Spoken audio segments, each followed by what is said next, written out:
कुछ लोग आंखों से तो चले जाते हैं लेकिन दिमाग से नहीं।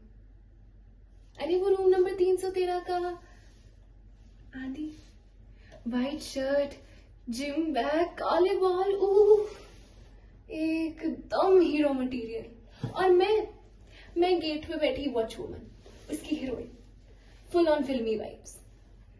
आदि भी मुझसे बहुत प्यार करता था, मतलब थोड़ा तो करता ही था। अरे रोज रोज पार्सल्स मंगवाता था ताकि रोज रोज मुझसे मिल सके, और जब मैं पार्सल देती थी तब थैंक यू बोलता था। एक बार तो थैंक यू सो मच बोला, सो मच, इतना इमोशन। लेकिन शायद था बेचारा, उसकी आंखों में तो मैंने पूरा सीजन 2 देखा था। लेकिन हर कहानी के विलन की तरह हमारी लव स्टोरी का भी एक विलन था, ट्रांसफर लेटर। पिछले महीने ट्रांसफर हो गया और उसकी जगह आई उसके रूम में, रूम नंबर 313 में, वो शीना मैडम।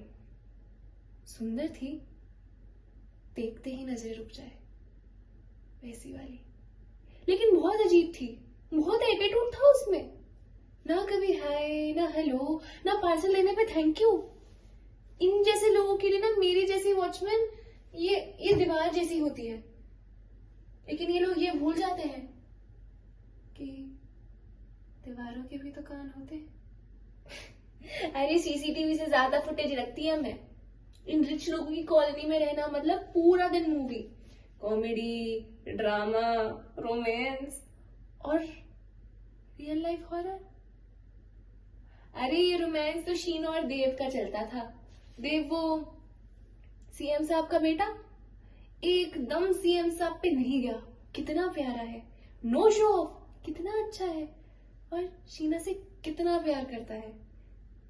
लेकिन ये शीना ना, ये थोड़ी गड़बड़ आदमी है।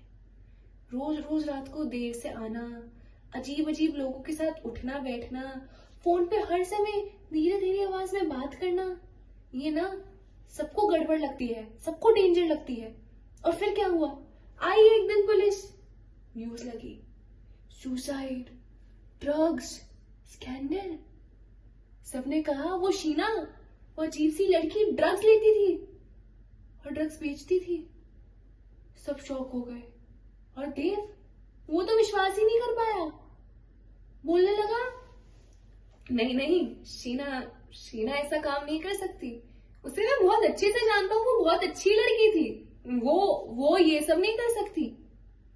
लेकिन ड्रग्स तो उसी के कमरे से मिले थे, वो वहां कैसे गए?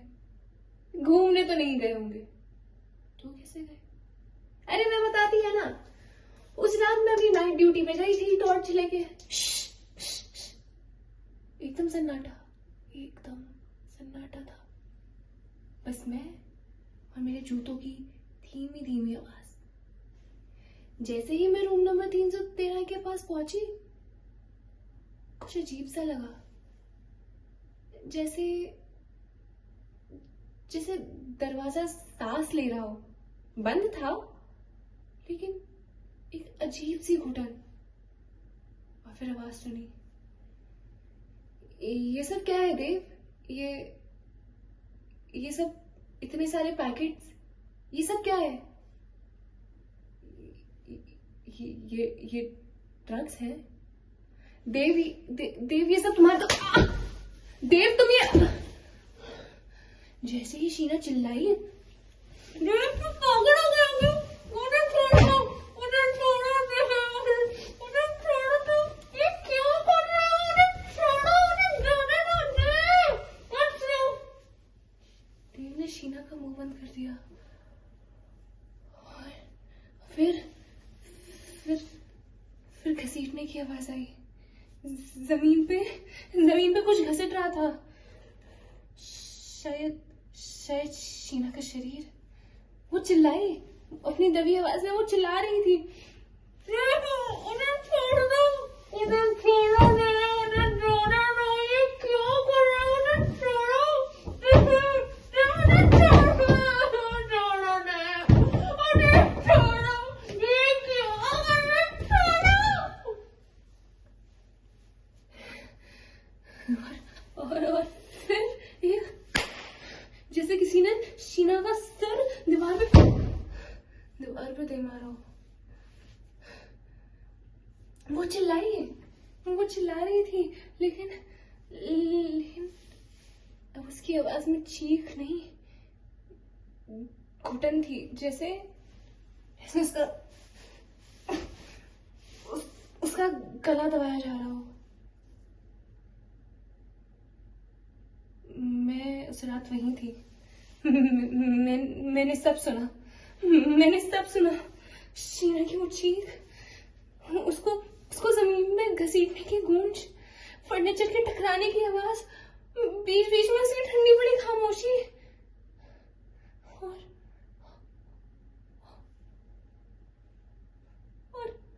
और मौत का सन्नाटा। मैंने सब सुना, कुछ देखा नहीं, सिर्फ सुना।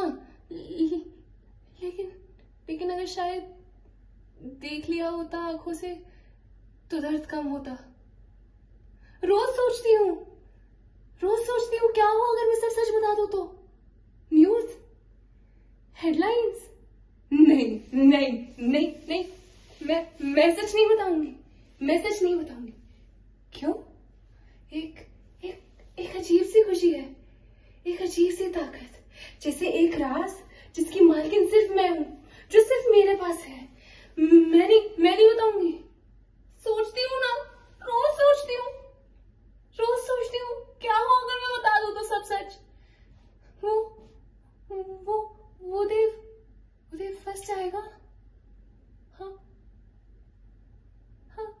हो सकता है फंस जाए, लेकिन फिर मेरे पास क्या रहेगा?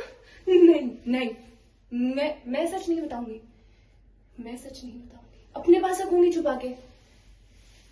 उस दिन शीना की वो चीख, जो मैंने कान फाड़ रही थी, अब मुझे लोरी जैसी लगती है।